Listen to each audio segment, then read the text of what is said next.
Hello అండి. Welcome to Raji multi vlogs. కాకరకాయ అంటే ఎంతమందికి ఇష్టం అండి? మా ఇంట్లో అందరికీ కాకరకాయ అంటే చాలా చాలా ఫేవరెట్ అండి. దీన్ని మేము చాలా రకాలుగా చేస్తూ ఉంటాము. సో ఈరోజు వచ్చేసి మా అత్తగారి స్టైల్లో నేను కాకరకాయ అనేది చేసి చూపిస్తున్నానండి. అవునండి, పాతకాలం నాటిది చాలా అంటే చాలా బాగుంటుందండి. మరి వీడియో మొత్తం మిస్ కాకుండా చూడండి. ప్రాసెస్లా అనిపిస్తుంది కానీ చాలా చాలా సింపుల్ అండి. చేసేద్దామా మరి కాకరకాయలు తీసుకుని బాగా కడిగి పైన గరుకుగా ఉంటుంది కదండి, అది మొత్తము పీల్ చేసేయాలి. నేను ఇక్కడ ఒక హాఫ్ కేజీ వరకు కాకరకాయ తీసుకున్నానండి. ఆ కాకరకాయలు మొత్తాన్ని కూడా ఇలాగా నేను చూపిస్తున్నట్టుగా పైన గరుకుగా ఉండే పోర్షన్ మొత్తాన్ని కూడా ఇలాగా పీల్ చేసేసుకొని పెట్టుకోవాలి. జనరల్గా కాకరకాయ ఫ్రై అంటే బాగా డ్రైగా ఉంటుంది కదండి, అన్నంలో కలుపుకోవడానికి కాకుండా సైడ్ డిష్గా తినడానికి అన్నట్టుగా ఉంటుంది. కానీ ఇక్కడ మా అత్తగారు చేసే స్టైల్ వచ్చేసి కొంచెం ముద్దగా వస్తుందండి. రైస్లోకి కలుపుకుని తినడానికి చాలా అంటే చాలా బాగుంటుందండి. సో కాకరకాయలన్నింటినీ కూడా మనం ఇలా పీల్ చేసేసుకున్నాం కదా.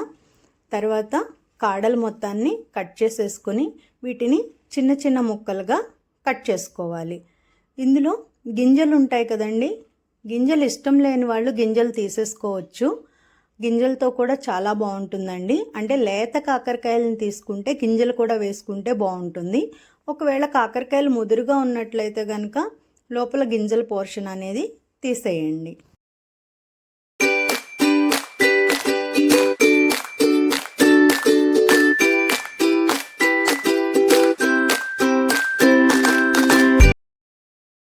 ఇక్కడ చూపిస్తున్నాను కదండి, ఇలాగా సన్నగా చిన్నగా కట్ చేసుకోవాలి. కాకరకాయ ముక్కలు చిన్నగా కట్ చేసుకుంటే త్వరగా ఫ్రై అవుతాయి అన్నమాట. ఇప్పుడు ఒక కళాయి తీసుకుని కట్ చేసుకున్న ముక్కలు మొత్తాన్ని కళాయిలో వేసుకోండి. కళాయి కాస్త మందంగా ఉండేలా చూసుకోండి. అప్పుడు కాకరకాయలు ఫ్రై అవుతున్నప్పుడు అడుగు కట్టకుండా ఉంటుంది. ఇందులో ఒక స్పూను సాల్టు, అర స్పూన్ వరకు పసుపు, ఒక కప్పు బటర్ మిల్క్, మజ్జిగ వేసుకోండి. ఇప్పుడు మూత పెట్టి స్టవ్ అంటించి మంట మీడియం ఫ్లేమ్లో ఉంచి ఒక 10 నిమిషాల వరకు వీటిని కుక్ చేసుకోవాలి. మధ్య మధ్యలో మూత తీసి కలుపుతూ మనం వేసిన బటర్ మిల్క్ మొత్తం కూడా డ్రై అయిపోయేంత వరకు, కాకరకాయలు మొత్తం కూడా డ్రైగా వచ్చేంత వరకు బాగా ఫ్రై చేసుకోవాలి. ఇక్కడ చూపిస్తున్నాను కదా, కాకరకాయలు చూడండి మొత్తం ఫ్రై అయిపోయాయి. అందులో ఉన్న వాటర్ మొత్తం కూడా అబ్జర్వ్ అయిపోయింది. వీటిని వేరొక బౌల్లోకి తీసుకోండి. ఇప్పుడు అడుగు మందంగా ఉన్న మరొక కళాయి పెట్టుకొని స్టవ్ అంటించి దీనిలో ఒక 2 నుంచి 3 టేబుల్ స్పూన్ల వరకు ఆయిల్ వేసుకోండి. కాకరకాయ అనేది ఫ్రై అవ్వడానికి ఆయిల్ కొంచెం ఎక్కువే పడుతుందండి. సో ఇక్కడ 2 నుంచి 3 టేబుల్ స్పూన్ల వరకు ఆయిల్, ఒక స్పూను శనగపప్పు, ఒక స్పూను మినప్పప్పు,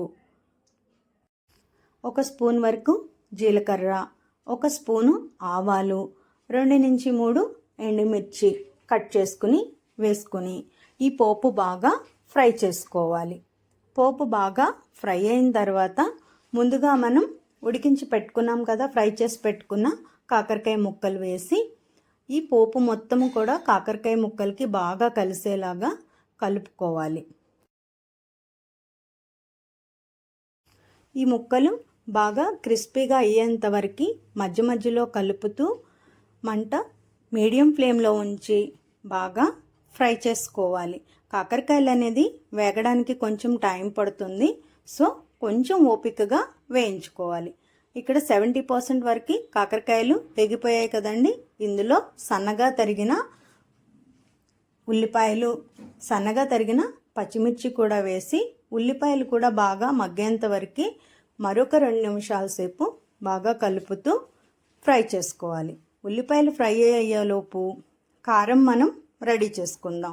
కారం కోసం ఒక చిన్న రోల్ తీసుకొని అందులో ఒక స్పూన్ జీలకర్ర, ఒక 15 నుంచి 20 వరకు వెల్లుల్లి రెబ్బలు వేసి కచ్చా పచ్చగా దంచుకోవాలి. ఇక్కడ నేను చూపిస్తున్నాను చూడండి, ఇలా మరీ మెత్తగా కాకుండా కొంచెం కచ్చా పచ్చగా ఉండేలాగా దంచుకొని పక్కన పెట్టుకోవాలి. ఇప్పుడు ఫ్రై అయిన కాకరకాయల్లో కొంచెం పసుపు, రుచికి సరిపడా ఉప్పు కొంచెం చూసుకుని వేసుకోవాలి. మనం ఆల్రెడీ ముక్కలు బాయిల్ చేసేటప్పుడు ఉప్పు వేసాము. అలాగే మీ కారానికి తగినట్టుగా కారము వేసి ఆల్రెడీ మనం దంచి పెట్టుకున్న జీలకర్ర, వెల్లుల్లి ముద్దను కూడా వేసి ఇవన్నీ కూడా బాగా కలిసేట్టుగా ముక్కలకి బాగా కలిసేలాగా కలుపుకోవాలి. ఉప్పు, కారం, వెల్లుల్లి బాగా ఫ్రై అయిపోయి వెల్లుల్లి పచ్చివాసన పోయేంత వరకు బాగా కలుపుకున్న తర్వాత చివరగా ఫ్రెష్గా ఉన్న కరివేపాకు కొంచెం వేసుకుని ఒక 2 నిమిషాలు కలిపేసుకుంటే ఎంతో టేస్టీగా ఉండే కాకరకాయ ఫ్రై రెడీ అయిపోతుంది. చూసారు కదండి, చాలా అంటే చాలా టేస్టీగా ఉంటుంది.